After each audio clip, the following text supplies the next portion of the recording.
Namine Namaste Saraswati Devi Gauravani Pracharine Nirvishesha Shunyavadi Paschati Deshatarine Vancha Kalpataru Yascha Kripa Sindhu Gyevacha Patitanam Pavanebhyo Vaishnavebhyo Namo Namaha Jai Shri Krishna Chaitanya Prabhu Nityananda Shri Advaita Gadadhara Shrivasadi Gaura Bhakta Vrinda Hare Krishna Krishna Krishna Hare Hare Hare Rama Rama Rama Hare Hare. Hare Krishna. Thank you very much for joining today. So I welcome all of you to this session on why philosophy matters, a Bhagavad Gita perspective. So I'll be using a PowerPoint as a whiteboard. And let's begin with a fundamental point that there's once a comedian was having an argument with another person. And this is an American comedian, and this other person said, but do you know about these facts, these facts? And he says, I have already made up my mind. Now don't confuse me with the facts. Don't confuse me with the facts. So now this raises a striking question that, okay, if you have already made up your mind, then how have you made up the mind if you don't know the facts? So normally we use the word facts to refer to that which is real and as a basis for understanding, for forming a mature, well-informed stand on particular issues.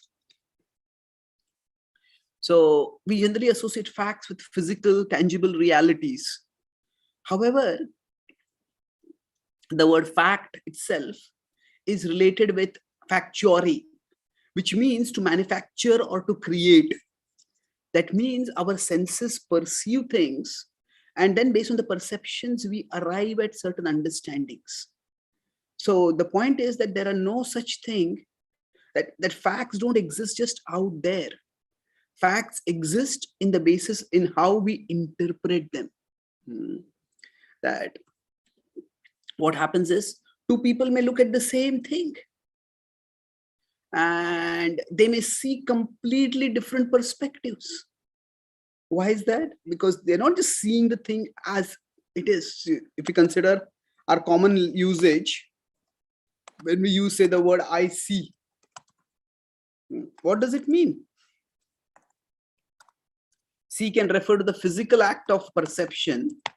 Okay, so can you see that? Can you see that star in the sky? Yeah, I can see. But then we also used to see to the intellectual act of comprehension. We also refer to that. Why? Because I see your point. I see your point. So what, and I see your point doesn't mean that there is some point which is hanging out there and I'm seeing it. It refers to what? It refers to comprehension. And the point here is that actually we don't see just with our eyes, but with the intelligence that helps us make sense of what we see with our eyes. And that intelligence is shaped by our philosophy. All of us, we have some philosophy, whether we know it or not. So we have a philosophy that may be examined or unexamined philosophy. So unexamined philosophy means what? So if you consider the word philosophy, what does it mean? Philosophy basically means love of truth. Philein is love. And it's approximate. So phos comes from a variation of truth. The idea is philosophy is love of truth. And how do we make sense of things? How do we decide what is true or not? That is not simply by plain perception. It is actually by comprehending what we perceive. So our worldview determines our view. View means what we see. Worldview means how we see. So what we see, and worldview is how we see things. So we all have some worldview or the other, and that broadly the worldview is associated with our philosophical understanding. So we all have some philosophy which is usually an unexamined philosophy. We don't even know. Say, for example, I don't think that's possible. On what basis they say, I don't think that's possible? That's based on some philosophical conception we have. So in today's world, for example, most of us grow up with some version of materialistic philosophy. Now, what is materialistic philosophy? It basically means that matter is all that exists, or matter is all that matters. So materialistic philosophy is default philosophy for most people today. What does that mean? Matter is all that exists, which not many people really think much about it, but matter is all that matters. Matter is all that matters means that, if I can get material pleasure, if I can get sensual pleasure, if I can get wealth, if I can get possessions, if I can get gadgets, then I will be happy. And there's an entire media, the entire industrial media complex, we could say, is dedicated to fostering this materialistic philosophy inside us. That if we just get this or that, that will make us happy. So matter, this is the philosophy that we broadly have, even if we have not thought about our philosophy. Generally speaking, when we talk with people, we don't usually begin with the question, okay, so what is your philosophy? People look at us and say, oh, where are you coming from? What do you mean, what is my philosophy? That's not a question we usually start with in our discussions with people, especially when we get to know people. But that's because we don't think that we have a philosophy. We don't think that others have a philosophy. We just think they're functioning in life. Okay, I want to achieve this, I want to achieve that. But why do I want to achieve something? So that is a question which is not consciously thought about. So what we live with is important, but what we live for is far more important. What we live for, like I may have a very high quality car, but what am I using that car for? Where am I going with that car? That is extremely important. And that is what philosophy tells us. In one sense, today's world, science is a very important form of knowledge, and it is provided as technology. And technology is extremely powerful. But technology can provide us a better car. Can it provide us a better direction? Can it tell us where to go in our life? Not really. And that is where the challenge comes in. That is where the illusion comes in. And the Bhagavad Gita is a book that addresses this fundamental question. So philosophy, we could put, if I want to put it in a succinct way, what is philosophy? Philosophy, as I mentioned earlier, at one level is love of truth. But philosophy, you could put it in other ways, it is analyzing what really matters in life. What really matters? What is truly important? What is it that counts? What is it that matters? And to some extent, in the post-pandemic world that we are going towards, many people are asking this question, even if they're not consciously thinking about philosophy. What does that mean? That means, some of you may have heard this phenomenon called the Great Resignation. This is increasingly happening in the Western world, where people are feeling, why should we work in such difficult and demanding jobs? Especially now that people have got an option of working from home in the pandemic. And they say, okay, if I have to work from home, then why do I have to travel for 2 hours? Why do I have to work for 50 hours a week or 60, 70 hours, 80 hours a week? Can I have a different kind of job? So many people are not ready to go back to their jobs, not because they are lazy, but because they are realizing that they don't just want money, they want meaning in their life. They are seriously questioning, maybe I want to spend more time with my family. Maybe I want to spend more time with something which really I like to do, something which is more called natural for me. So what is happening is we are inquiring more and more. So some people are calling this as a post-material values. So it is again another way of going beyond materialism. It's not that people are not concerned about technology and financial security and pleasure, physical pleasure. I think there's something more in life that we are looking for. So in many ways, the Bhagavad Gita is spoken at such a time. That why philosophy matters. Now, normally, many people think philosophy is something, okay, when you have nothing to do, then you can just sit and read some books on philosophy or have some armchair discussion about various philosophical ideas. But the Bhagavad Gita describes that philosophy, the question of what ultimately matters, is not just something which is meant to be reserved for a leisure time or a armchair speculation. Arjuna is the most illustrious archer of his times. And what happens to Arjuna is he is facing a crisis.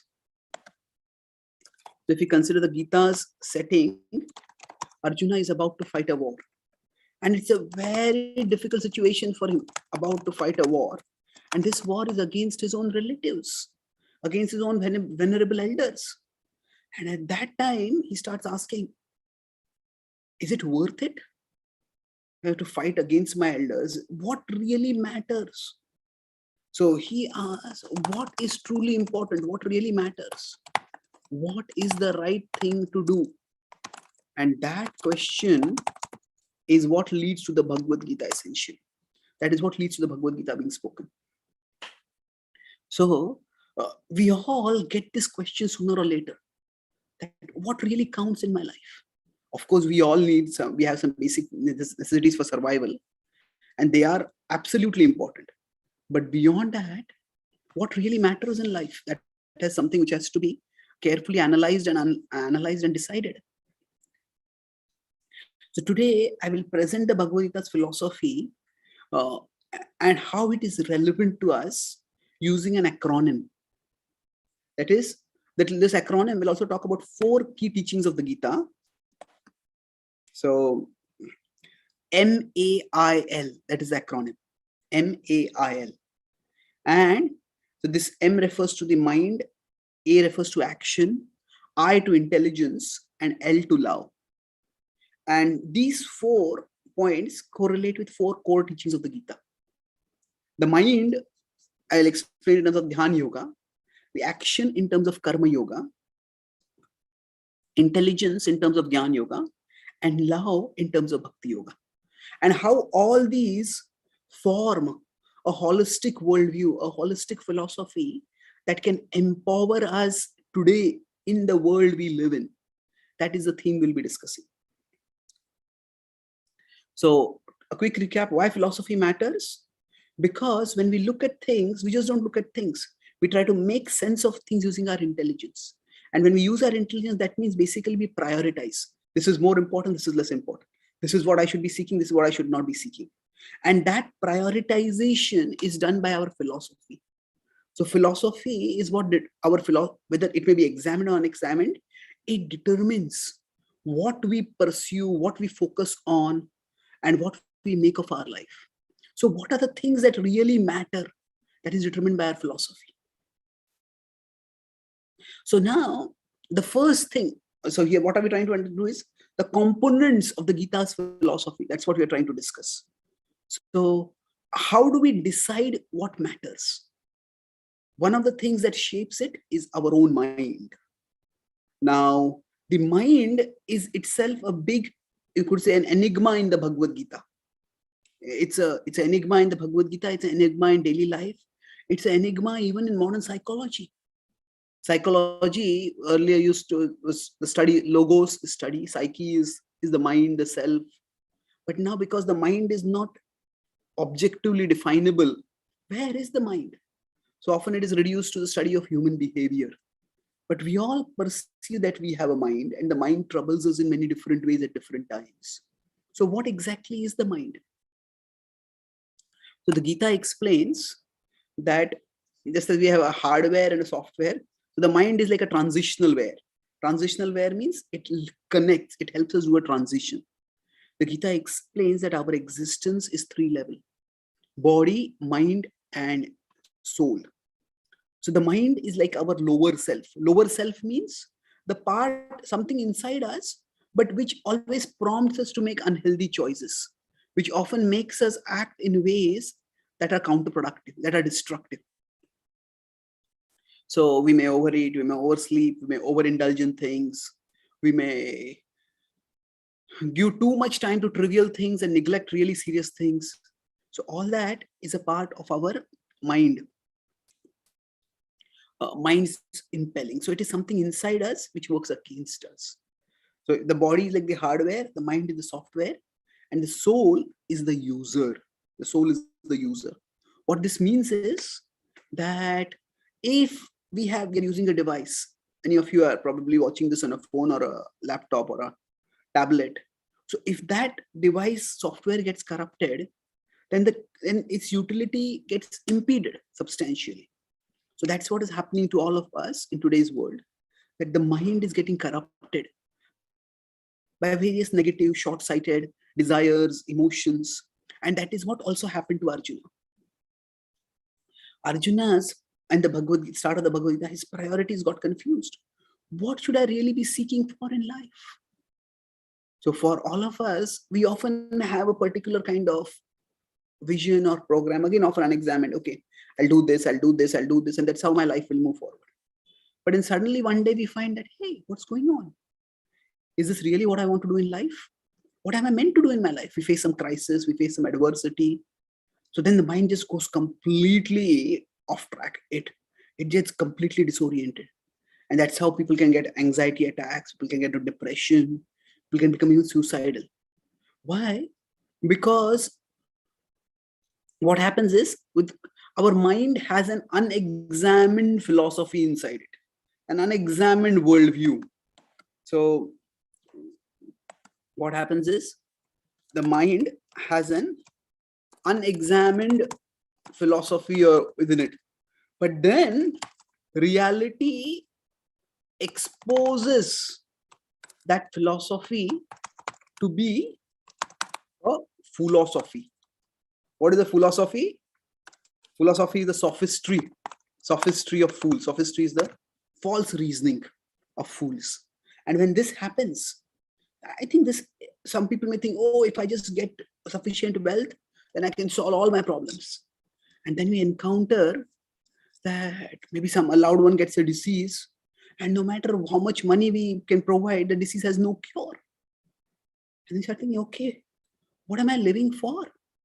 What is the point of having earned so much, having spent so much, having expended so much effort? What is the point of it all? That's where problems come up.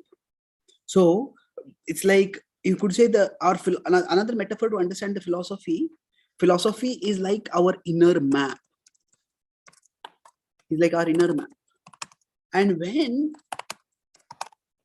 the territory does not match the map, that's when we panic. So mental health problems, specifically, they can have many particular causes. But overall, when a person gets a panic attack, when a person gets overwhelmed by depression, when a person becomes suicidal, what has happened is their map and their territory are no longer matching. And then how am I to go ahead? How am I to navigate? What am I to do? That's the question that comes up.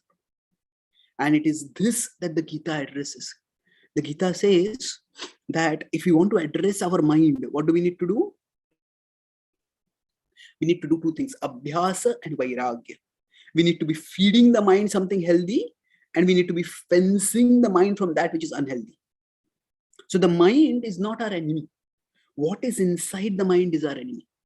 Just like the software of a device is itself not the problem. The software has been corrupted by viruses, and those viruses are the problem. Similarly, inside the mind, there are negative emotions, negative impressions, they come in. So what we need to do is change what we put inside. What are we feeding our mind? Just as we feed our body, what do we feed our mind consciously? Okay, I focus on this, I focus on that, I focus on that. What am I feeding my mind? That is one thing. And then how am I fencing my mind? Fencing means just like if we have a small child in our home, we won't just let the child go anywhere on the road and play, or drag anything from outside into the home, or and get things like that. So we fence what we focus on, what we consciously pay our attention to, and what we let it be draw into us. So this itself is a whole principle. Dhyan yoga is a process by which we can regulate what we feed the mind and what we fence, how we fence the mind. That's of course a different subject. But the point is, if we want a healthy philosophy, if we want a sound understanding of reality, if we want a good map to navigate the territory of life, we need to change the program that is there in the mind. And that is what the Gita did for Arjuna. So philosophy, what is philosophy? It is an understanding of reality, a search for reality. A person who's a lover of reality is a philosopher. And one of the things that disorients us from reality, that disconnects us from reality is our own mind. So the more we can cleanse our mind, the sounder our philosophy will become. So that's the first aspect of the Bhagavad Gita's teachings. Now, the second aspect is action. Now, what do we mean by action over here? That the Gita is quite emphatic that philosophy is not just theoretical. It is not just something which, okay, I have this philosophy and you have that philosophy. Philosophy is meant to be lived. It is meant to be practically enacted. So as it is often said that, walk your talk, or what we believe is of little value if it doesn't transform how we live. The two things, what we believe and how we live. So action is what? Okay, I have a particular set of conceptions, I have a particular set of understandings. Then I transform, I try to act accordingly. And the Gita talks about how when we harmonize our actions according to our understanding of reality, then we get a better and better understanding. So it's like if I have a map and the map says, okay, if you go this way, you will come to a mountain. And if you go this way, you can go around the mountain and then you will come to a place, maybe you come to a B&B where you can stay for some time if you want. Okay. So just having a map is not enough. Having a map alone is not enough. We have to follow the map. We have to follow the map. If we don't follow the map, then what happens is that we can't really benefit from having the map. So in that sense, if action is walk your talk. And we live in a world where there are many, that we can have access to many, many philosophies. So many philosophies are today accessible to us just at our fingertips.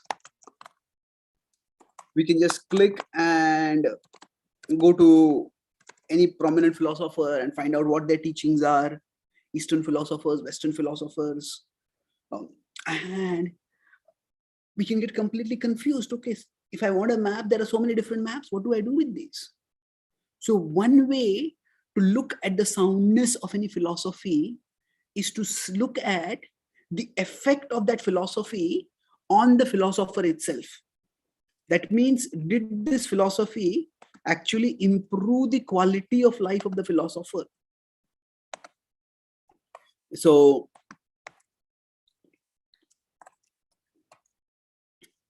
there are two different questions. Do we follow the map? Do those who follow a map get to a better place? So in the modern times, there have been many philosophers. For example, Friedrich Nietzsche was a prominent philosopher, and in some ways he was a brilliant philosopher. But he made the infamous declaration, God is dead. And eventually what happened?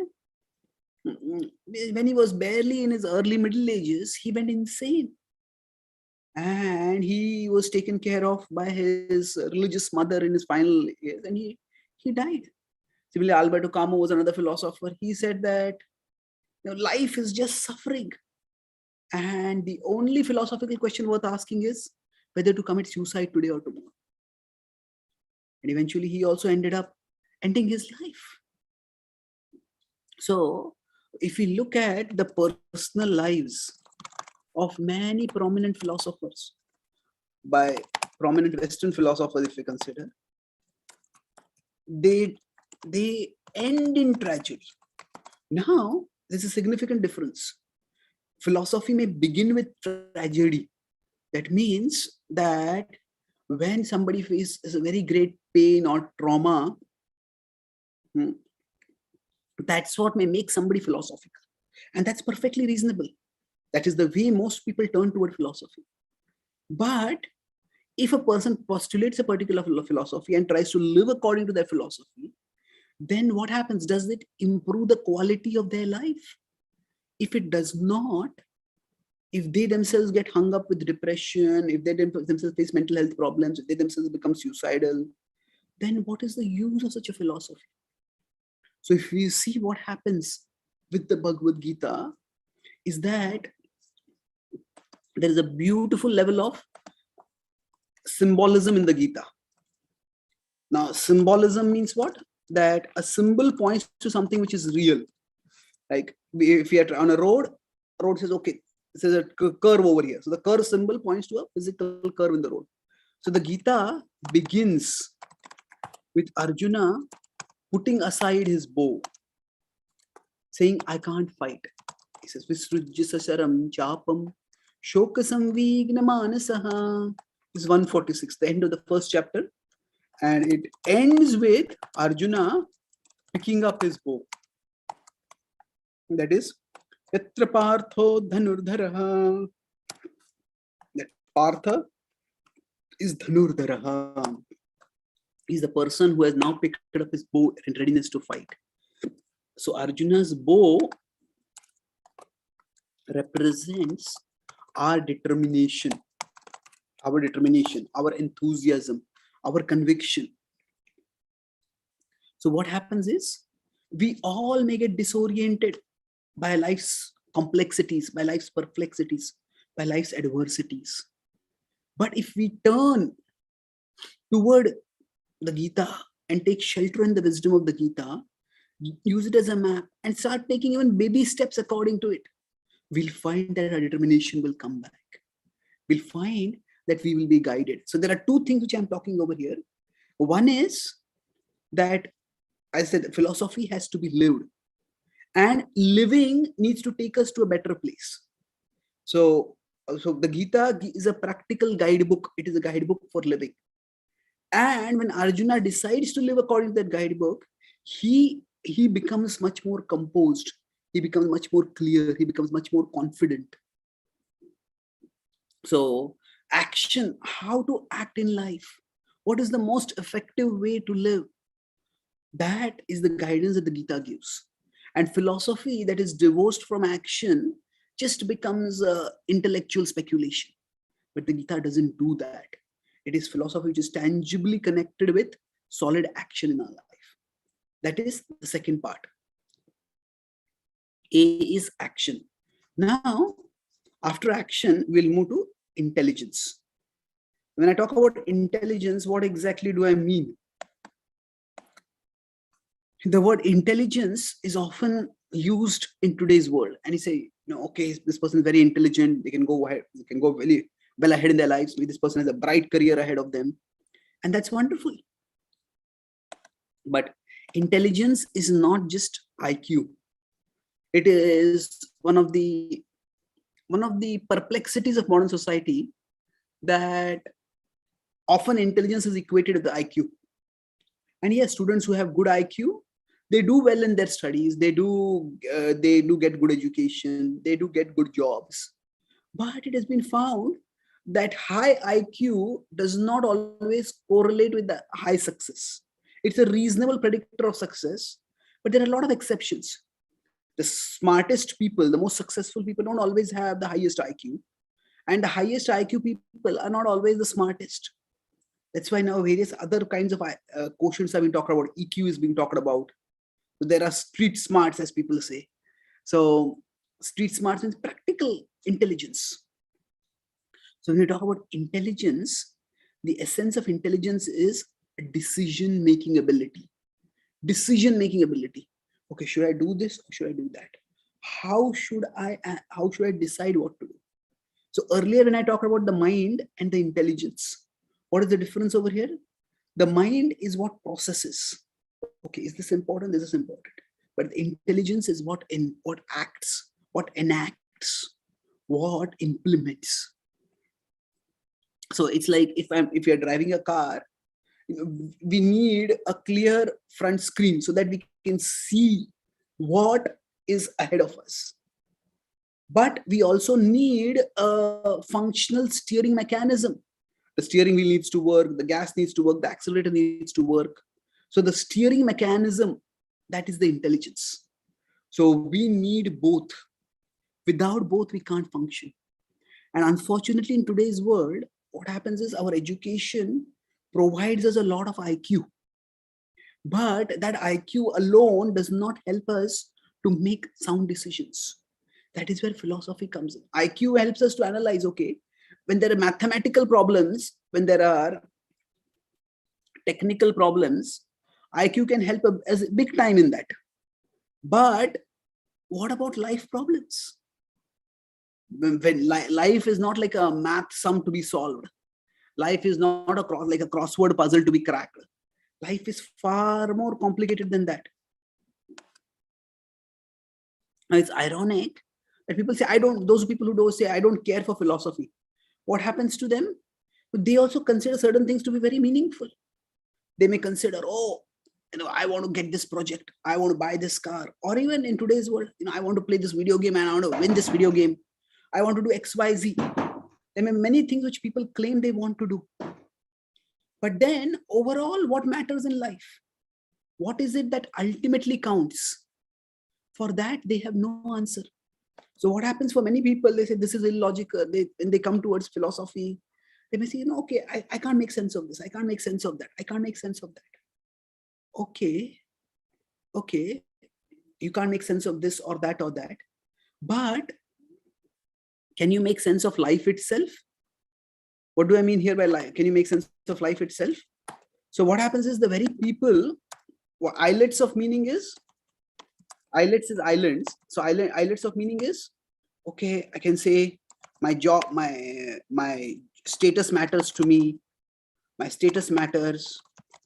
My family matters. My job matters to me. All these things matter. But then, what is the meaning of life itself? So there are small things in life. I'm not saying that our family or our job are small things. They're important things for us. But okay, this is one aspect of our life. That is one aspect of our life. That is another aspect of life. But what does everything mean? Okay, I'll be very careful about the partner that I'll choose in my life. I'll be very careful about the career that I choose in my life. But what is the life that I'm choosing? What is the life that I'm living? What does life itself mean? What is the meaning of life? That question somehow we don't even ask. So what happens without that intelligence, we may give a lot of importance to small decisions. Okay, this career, this job, that job, this partner, this life partner, that life partner. We take these decisions very seriously. But what is life itself meant for? That sometimes we just don't think about it. And that is where a big problem comes up. So philosophy of the Gita, what it does is it gives us an overall worldview. There are 3 levels of reality: physical, mental, and spiritual. And all the levels of reality need to be addressed appropriately. So the Gita offers us a vision of reality. It offers us a vision of reality that is both hierarchical and integral. That means what? That it's a vision of reality. The Gita's philosophy offers us a vision of reality that is both hierarchical. Hierarchical means this is more important than that, and integral. That means just because one thing is more important doesn't mean that other things are less important. They are all an integral whole. So Krishna tells Arjuna in the Bhagavad Gita, you take care of your spiritual side, you take care of your emotional side, you take care of your physical side. Take care of all of them holistically. Be holistic, be regulated. Yuktahar viharas. So hierarchical means it tells us what matters, how much. But integral means how it all fits together. The Gita does not reject the world. Arjuna feels that this life is so complicated. The world is so messy. I just renounce the world. And Krishna says, no, don't renounce the world. Renounce the misconceptions that are the cause of your confusion, are the cause of your apprehension. So change your vision of life. To change your life, change your vision of life, change your understanding of life. And this is what the Gita offers us. So it equips our intelligence with a broader framework within which we can place our decisions. Okay, should I be doing this or should I be doing that? And how do I decide what to do? That intelligence is what the Gita provides us. And then the last part of the Gita's teaching is about love. Love means what? That ultimately we are not just defined by what we know. See, we are not just cognitive, we are not just knowledge seeking beings. We all have experience. It's not that we are just bags that carry around some loads of information. So we are defined not by what we know, but by what we love. Our desires, our dreams, our aspirations, they are what define us. And we all need a big enough dream for our life, a big enough aspiration. We all want to be a part of something bigger than ourselves. Nowadays, a lot of people join some activist causes. It could be ending any kind of discrimination. In America, there's a lot of activism for ending racial discrimination or gender discrimination. That's there in India, also caste discrimination. Or there could be environmental activism. So what happens is we want to feel that I belong to some cause bigger than myself, that I'm a part of a whole bigger than myself. And we are defined by our love, by what we love, and we all long to love and be a part of something bigger than ourselves, of something far grander, of something far more majestic. And that is what the Gita reveals to us. The Gita tells us that we all are already parts of an all attractive ultimate reality. And that ultimate reality is known by different names in different traditions. And the Gita knows that ultimate reality by the name Krishna. And what the Gita says is that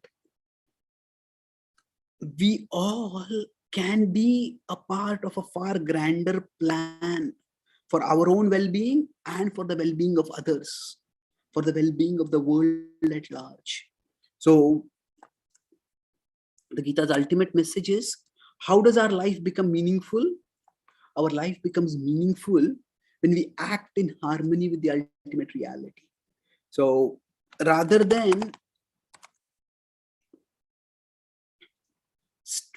trying to find some small islet of meaning in whatever we can do, we appreciate how we are a part of something far bigger than ourselves. So it's like, if you say example, there can be many examples if you take. So suppose, if there is a medical crisis, if there's a pandemic going on, And then we have some medical knowledge. We may have some first aid knowledge. And we say, there's a complete pandemic. What can I do with my little first aid knowledge? Okay, I have first aid knowledge, but there are others who have far more knowledge than what I have. And I'm a part of a team. So if you consider a medical healthcare team, every person has their role. So every person has their role. And every person, if they play their role well, they can contribute in a significant way.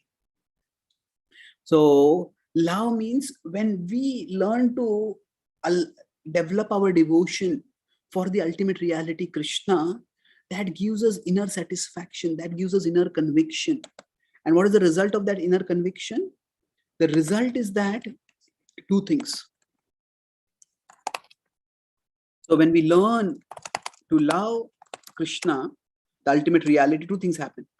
We get inner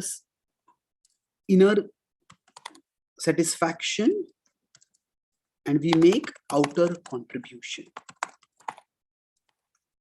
Inner satisfaction. We don't, as long as we don't have that inner connection with the divine, we're always insecure. No, does what I do matter? Does it really count? Does it make any difference? Is anyone even noticing me? Does anyone care for me? But what the Gita tells us is each of us, we are all dearly loved. Each one of us is a precious part of the divine. We're all dearly loved. Every one of us valued and cherished. And in developing that inner relationship with the divine, we can find a sublime non-material satisfaction. And with that inner stability, what happens is we all can play our part confidently without worrying about how big or small our part is.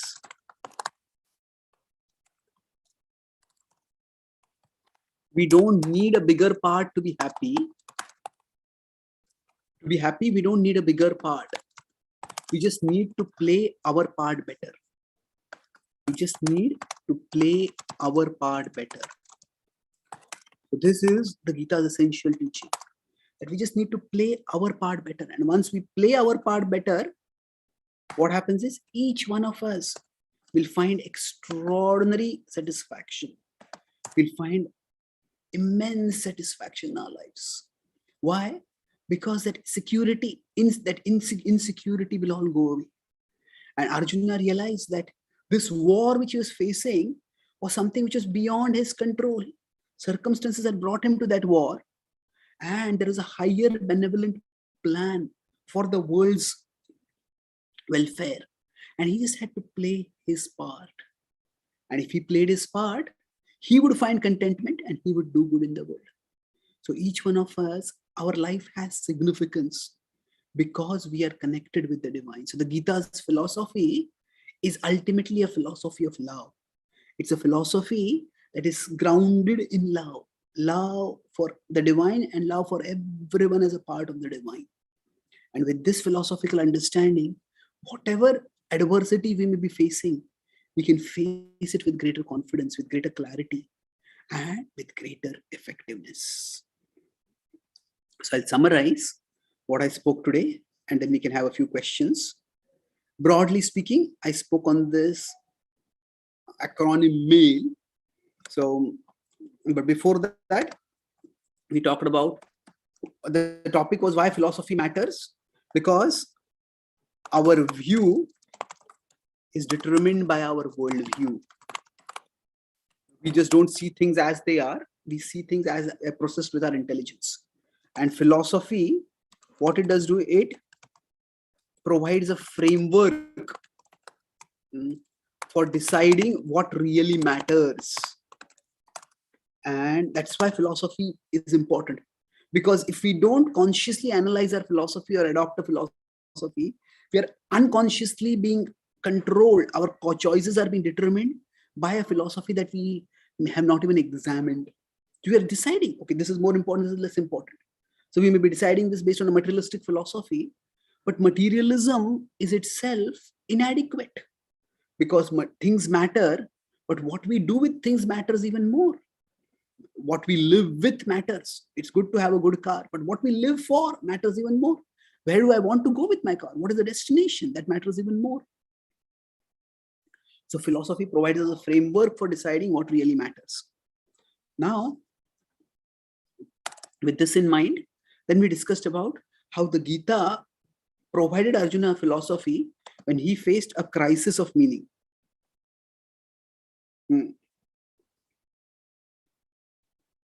So, how Arjuna faced a crisis of meaning, and Krishna, through the Gita, helped him arrive at a meaningful way of living.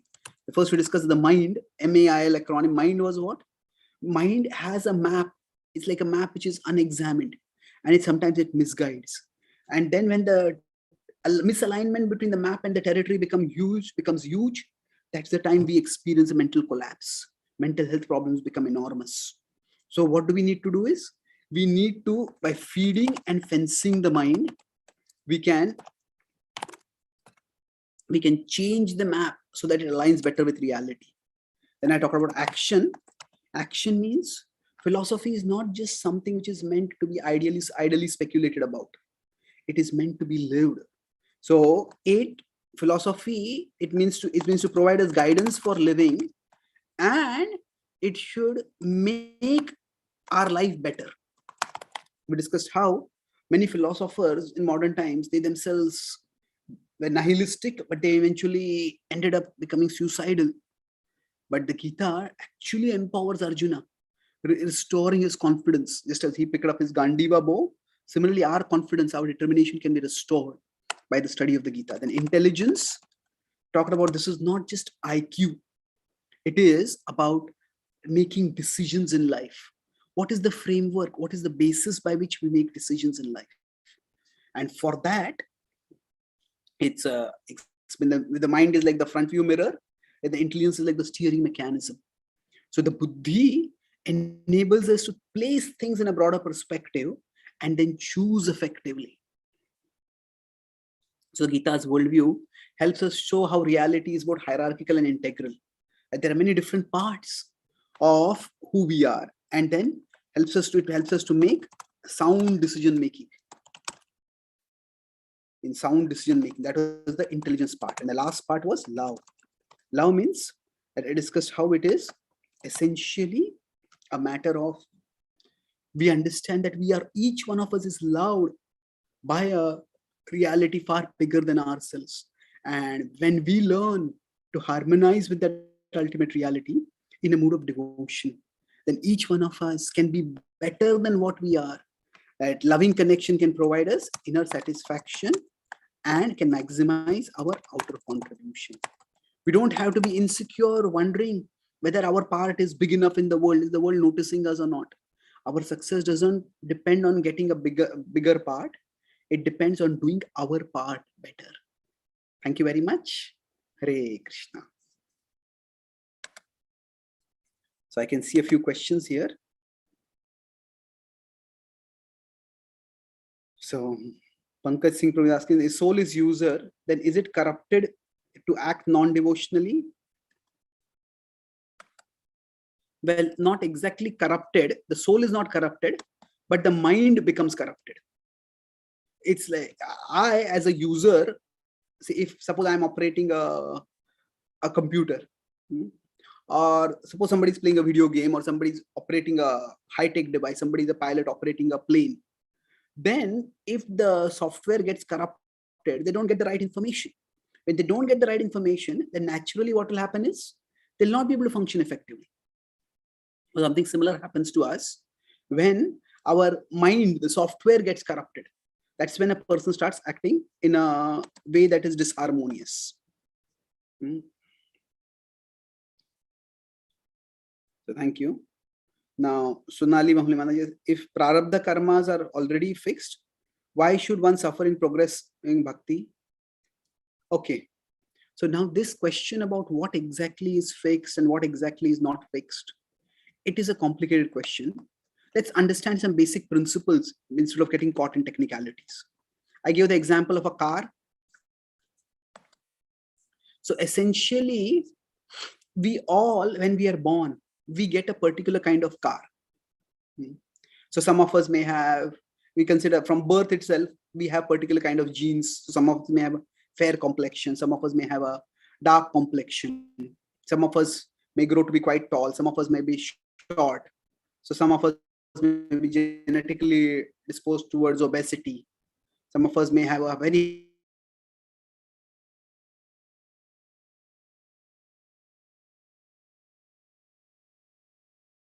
healthy metabolic system by which we always stay slim. So there are many things we have got, and we can't really change that car. Not only is the car fixed, but also the overall area in which we are driving the car is fixed. Say, for example,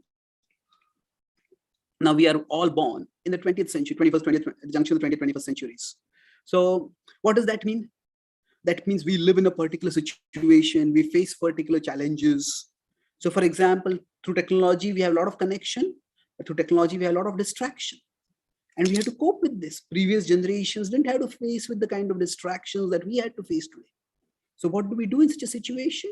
We just function at the best that we can. So it's like a car. We have got a particular car, and we have got a particular territory in which we have to navigate the car. So what spiritual knowledge and bhakti does is that it gives us a map and the skills for, it helps us develop the skills by which you can drive better. But if some of us have a very slow or old-fashioned car, and somebody has got a very smooth or fast car, well, the car itself is not going to change. So prarabdha karma means that the car that we have got is fixed. And if that car is going on a road where there is going to be there's going to be a traffic jam, that's not going to be changed. But what we can do is we can drive more effectively.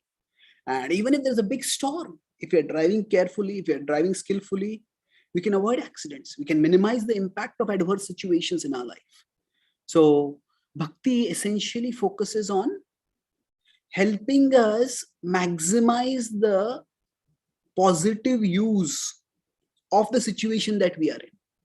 Yes, I may have got a car which is not great, but how can I best use that car? That's what is the choice that we all have. And that's the choice we all can utilize better by the practice of bhakti. Okay. So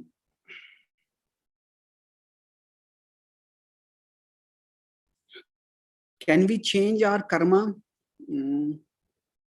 Is it necessary to become highly ritualistic to progress in bhakti? Well, it depends on, there are two different questions. Karma is not really something which is fixed and frozen. It's dynamic. Because right now also we are doing karma. We have done some karma in the past. We are doing some karma in the present.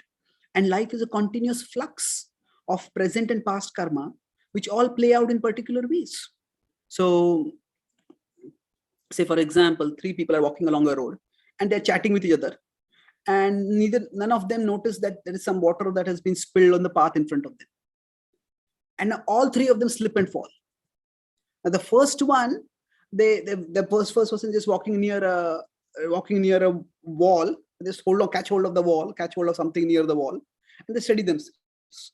The second person is in the middle, so they slip and they fall. Nothing is injured except their pride. The third person slips and falls. And what happens is, just where that person falls, there is a big sharp stone over there. And that person's head hits that stone, and that person suffers a brain hemorrhage. And then coma for the next 6 months. So now, in one sense, all three went through the same oversight. What they didn't notice the water on the path, but they got very different reactions to that. Some people might say it's just chance, but it's not chance. This is where one's present action and past action combine to produce certain reactions. So what we can do is we focus on becoming more alert, more conscious, more cautious about our present actions.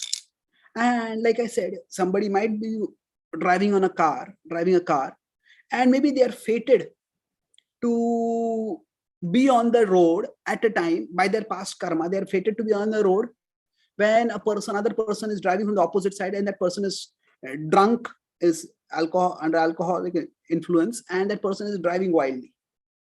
Or they may be hit by that. But if they are skillful driver, as soon as they see a person driving wavily, shaking, you can make out if a person is drunk and they're not driving in control. The person may immediately stop their car. So let this person go by. Or they may go off the road. They can minimize the danger. So the overall principle is, can we change our karma? Karma is not fixed. What we are presently doing, that can definitely be changed. And by changing what we are doing presently, each one of us can minimize the consequences of our past actions, and we can create a better future for ourselves. Now, do we have to become highly ritualistic to progress in bhakti? Rituals are helpful because they provide us a form, a structure for expressing our devotion, for nurturing our devotion. But is it the rituals alone lead to devotion? No. Sometimes the word ritual itself has a very negative connotation. But instead of using the word ritual, you could use simply any word which doesn't have a negative connotation. Say, consider, for example, manners. Now, do we have to have good manners to develop good relationships? Well, yes. If you're going to meet a person for the first time, we generally, maybe depending on the culture, that when we shake hands or we fold hands, if you're Japan, you may bow down from the waist, whatever it is. But the idea is that each one of us, the manners, they provide us a structure by which we can express our emotion. We can express warmth, we can express cordiality, we can express affection for the other person, warmth. So what is a manner? Manner is essentially a ritual. Now, why shake hand with someone? What is the point of shaking hands? Well, there could be various ideas. In the past, if two people who were suspicious of each other meeting, if they're shaking their hand, that means that they're showing that I don't have a weapon in my hand. But the point is, just somebody can shake their hands very warmly, very firmly, but that person might be plotting murder in the mind. So just the good manner does not ensure good relationship. But good manners do help in developing the relationship. So just as we have manners in day-to-day interactions, and they provide us a structure for expressing emotions. So similarly, rituals provide us a structure for expressing emotions. So when we go in front of the Lord in the temple, we offer our pranams. Why do we do that? Because that helps us to express our emotions, express our emotion of devotion. So now, specific rituals, what is the significance behind them? We can try to analyze and understand, and that's helpful. We can all do that. But the principle is, it's not just ritual. Becoming ritualistic will help us grow spiritually. Rather, the rituals will help us structure and nurture our emotions. And that and devotional emotion will help us grow spiritually. Okay. So can we know what is our part?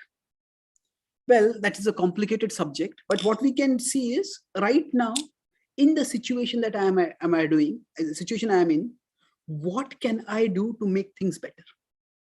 Somebody says, there's nothing I can do. I'm in such a terrible relationship right now. There's nothing I can do to make this better. I've tried everything. Well, okay. Can you make things worse? Who would want to do that? No, nobody wants to do that, but can you make things worse? Yes. No matter how bad situations are, we never lose the power to make them worse. We never lose the power to make them worse. What that means is, our relationship with somebody might be terrible, but 15 minutes, just remove all verbal restraint. Just 15 minutes, speak whatever comes in your mind. And a relationship that might have been carefully cultivated for 15 years can be destroyed. So what can we do is, okay, at least I will not speak harshly to anyone. That is something which I can do to make things better, or at least I can do to ensure that I don't make things worse. So that's how we can look at the situation. What could be my part in the situation? What can I do to make things better? At a bigger picture, we can look at what is it that we have as an ability inside us. What is our ability? What is our interest? What is our talent? So basically, finding our part means looking at our position and looking at our disposition and finding the most optimal intersection between the two. Looking at our position, okay, what kind of situation I'm in? Say if we are in a particular career, if we are a particular social role, okay, this is, I can't change this radically, but okay, this is the situation I'm in. And what is it that I like to do? What is it I'm innately attracted to? What is it that I feel fulfilled doing? So our position and our disposition, try to find a healthy overlap between the two. And that is where our path will be revealed. So essentially the Gita says that we are all meant to have seva bhav. If we just cultivate an attitude of service, oh God, you have, by your arrangement, I am in this situation. Please guide me how I can best serve you. Please guide me how I can best serve you. And if we just have that attitude, then we'll find that gradually our path will become clearer. So at 3 levels, first is just think, how can I make things better? Second is, in my position, with my disposition, how can I best contribute to make things better? And pray that how can I have a, how do you want me to serve in this situation, oh Lord? Then that can also help us to make things better. Okay. So thank you very much for your thoughtful questions. And on the occasion of the Gita Jayanti, we are planning to have some special course on the Gita. We'll inform you about it through our WhatsApp groups. Thank you very much for joining for the session on the World Philosophy Day. Hare Krishna. Are there any announcements to be made? Chaitanya Prabhu?